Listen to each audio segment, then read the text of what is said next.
would say that unification isn't quite the right word for it, because in reality, the church in Russia and the church outside Russia was always one and the same Russian Orthodox Church. The division was caused by the conditions that arose that made it impossible for the hierarchs and the clergy and the faithful outside of Russia to ignore the horrible condition that the church was put into by, again, the godless Bolshevik and Soviet communist government.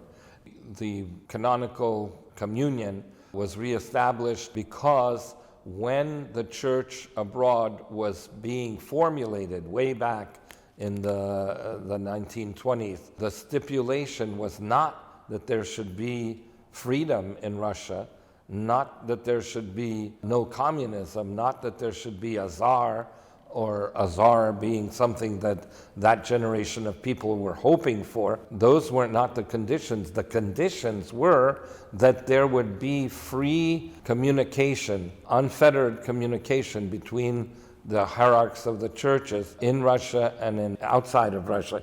And then the church outside of Russia would give an answer for what they did. That is, left their homeland, established independent church authority outside of the authority of the church in Russia.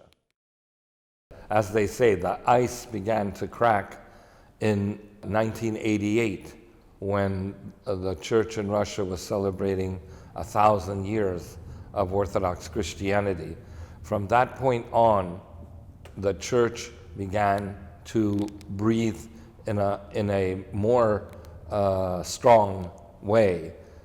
Then through the 90s, and when the actual communist government fell and the red flag was lowered over the Kremlin and the tricolor flag was raised, this was another point of change. And then there was within the church the understanding that all of the martyrs were to be glorified.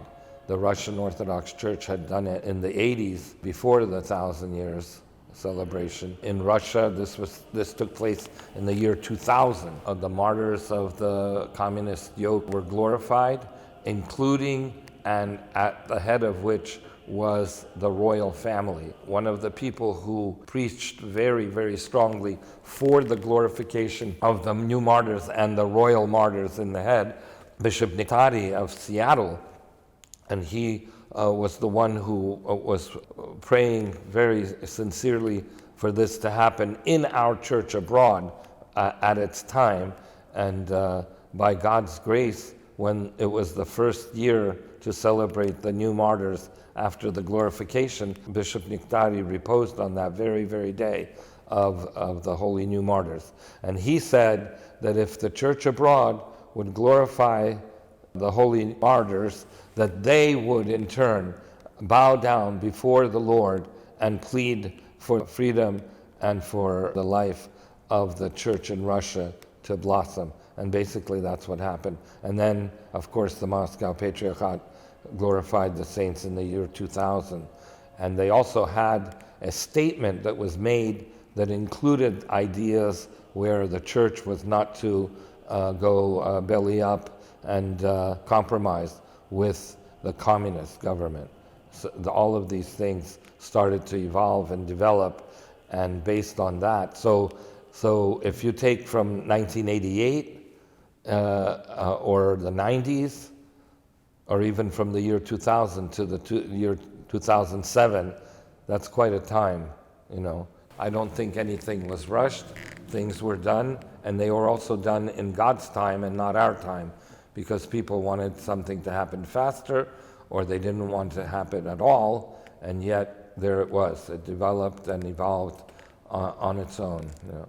And one thing that has to be mentioned is that Archbishop Anthony, who died in the year 2000, he had witnessed the glorification of the new martyrs in Russia, and of that statement, which I can't remember exactly what it was called. And it moved him to say that he felt that it was coming time for this mutual forgiveness to take place.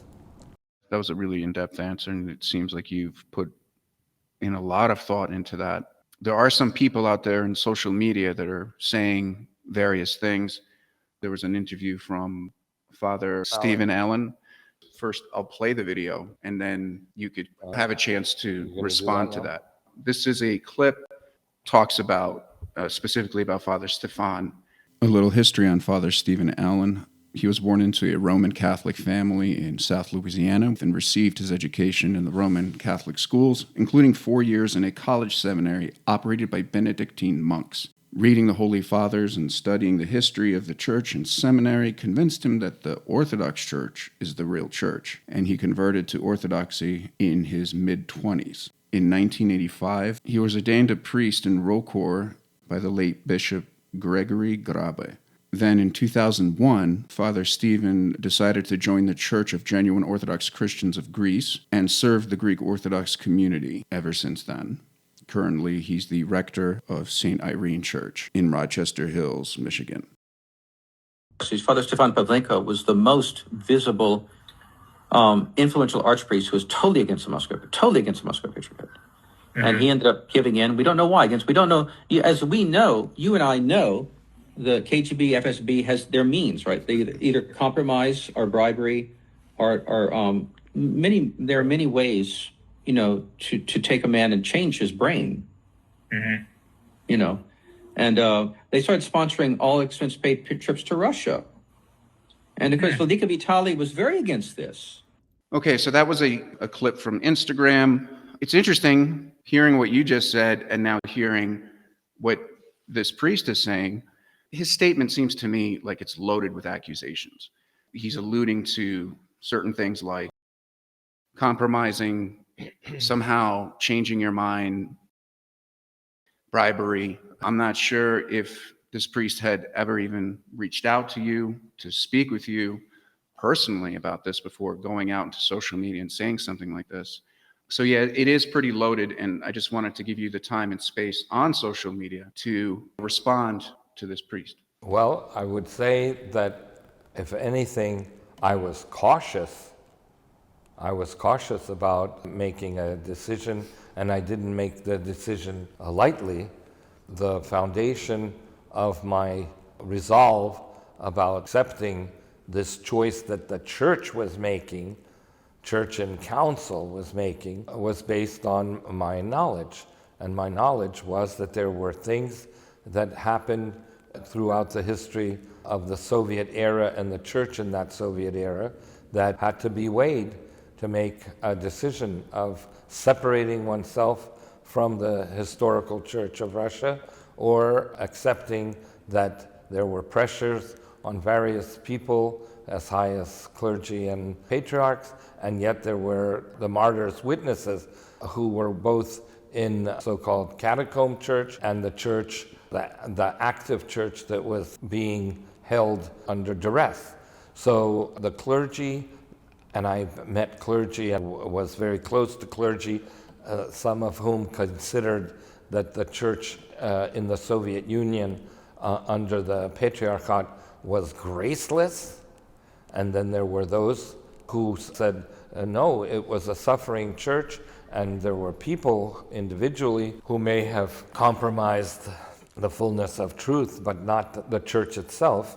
When the time came to make the choice, I looked towards those people whose opinion I trusted most of all, and I will even name them. There was a Father Vsevolod Drobot, a very strict priest, very uncompromising and staunch, and Father Boris Kitsenko, a very staunch priest, a very uncompromising priest. Their final choice was to stay with the church abroad, with Metropolitan Laver.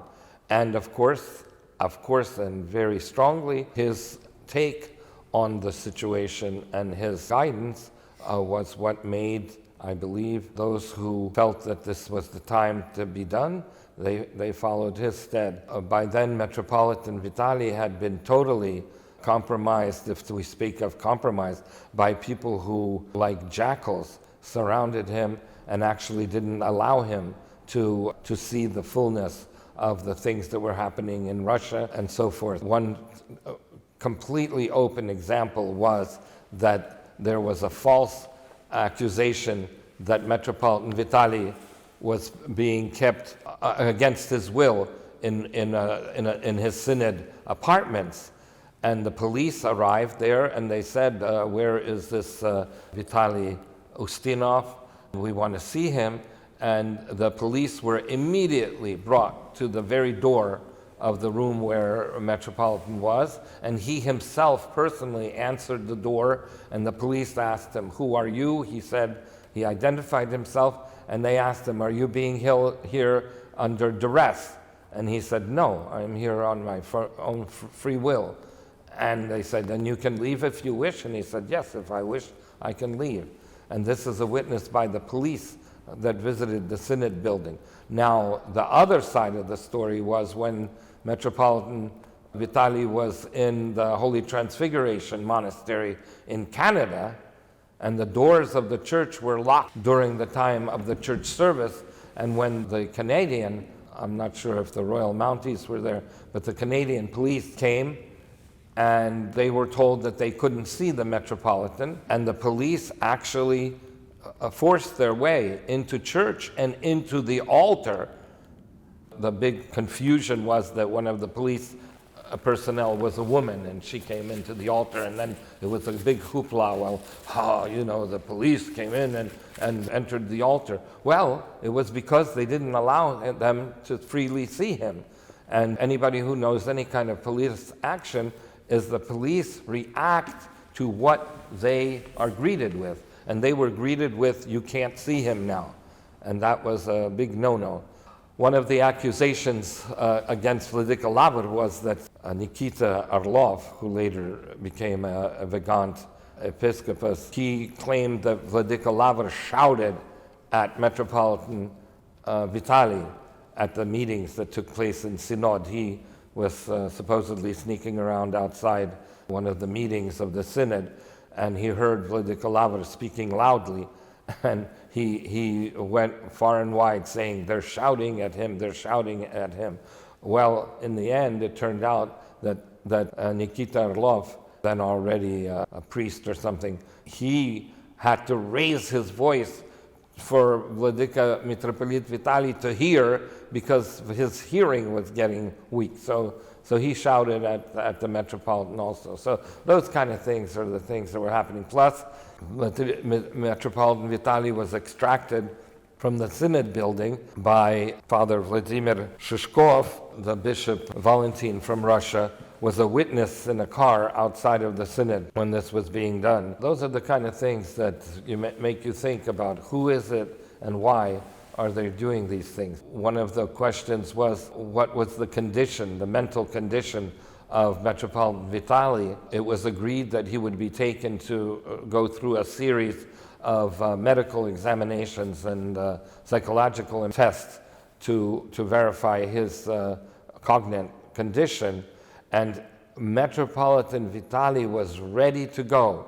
There's a video which the people who trapped Metropolitan Vitaly show, but they're very, very silly, because in the video you can see that Metropolitan Vitaly is coming down the stairs from his private quarters, dressed to go with his kufia that he wore for travel, and he was all ready to go. But by the time he was coming up towards the car, you had these fanatics run up to him and grab him and start telling him, "You're being taken to your execution. They're going to murder you," and all that. And of course, the Metropolitan then started to fight for his life. The people who were there, who maybe didn't act as calmly and as gently as they should have, tried to talk him into getting into the car, and it was a horrible scene, and it looked like the Metropolitan was being dragged off. But in truth, Metropolitan Vitaly was ready to go peacefully and prove his point as he understood it, but it was sabotaged by people who were hysterical around him.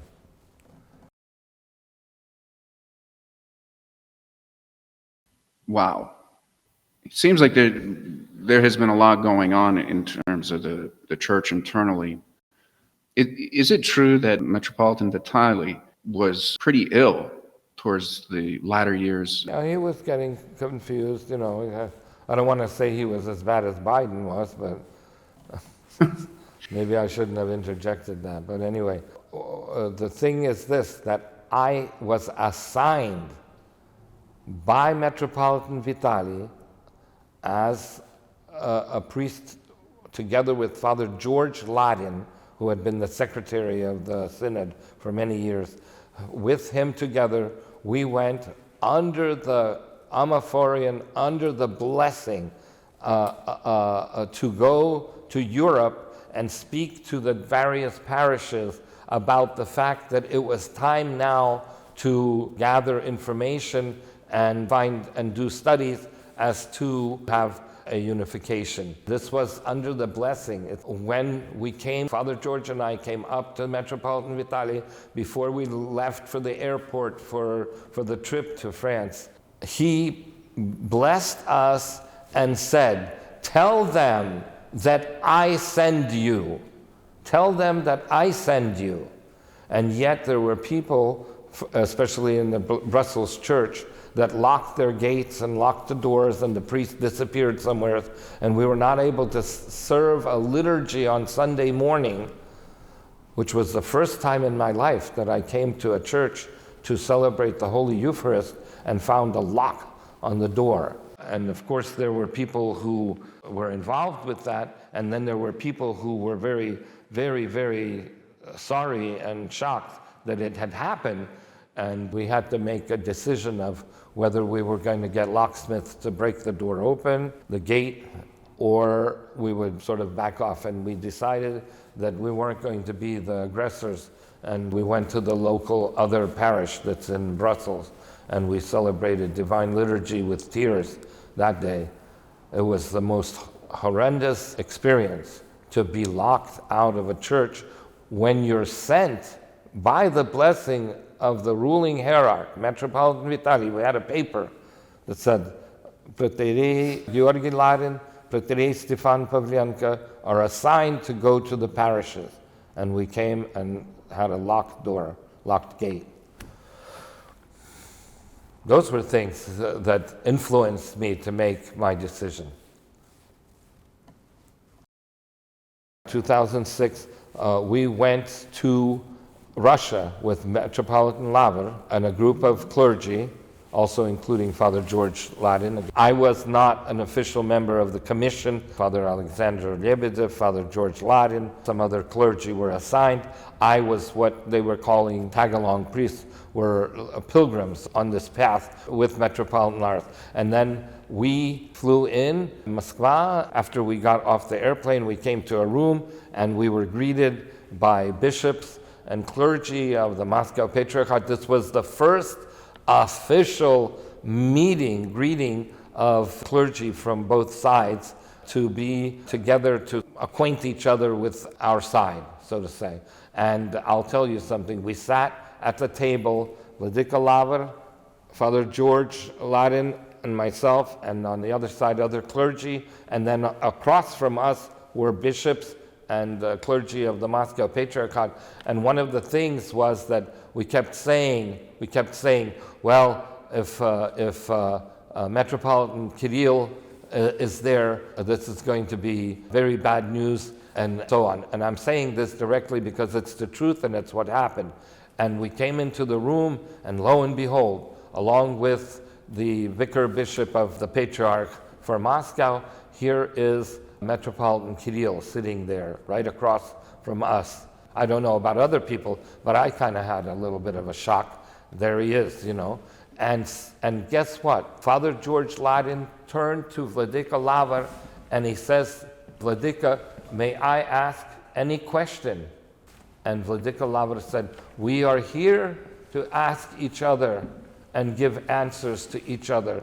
You ask whatever you wish. And Father George Larin looked directly at Metropolitan Kirill and he said to him, we have been told that the church in Russia under your auspices is dealing in cigarettes and vodka. and making money off of cigarettes and vodka. And of course, you of our more scaredy-cat clergy were just shocked that Father George had directly asked the Metropolitan this question. And here we were, ready to get his answer. And I will tell you that his answer was quite revealing and quite satisfactory. We were very deeply impressed about that. He said that the cigarettes and vodka were a material gift given by some vodka oligarch, and he just gave them, gallons of vodka to the church.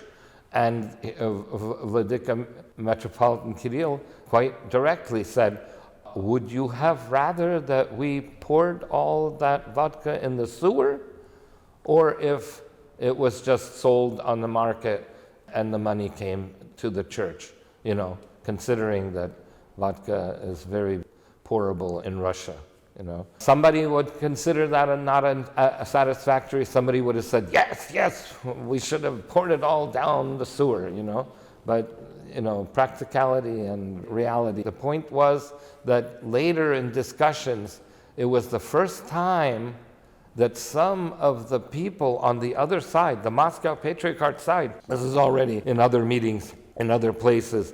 I think at the Trinity Surgis Lavra, we were at a trapeza. One of the things that I noticed, the clergy, a couple of bishops, were talking to each other. And they were talking to each other the first time about how they became churched. And they hadn't said it to each other. And one said, yes, my grandmother would take me by the hand and bring me into the church and show me how to cross myself and how to kiss the icons. And I did it like on the way home from school or back.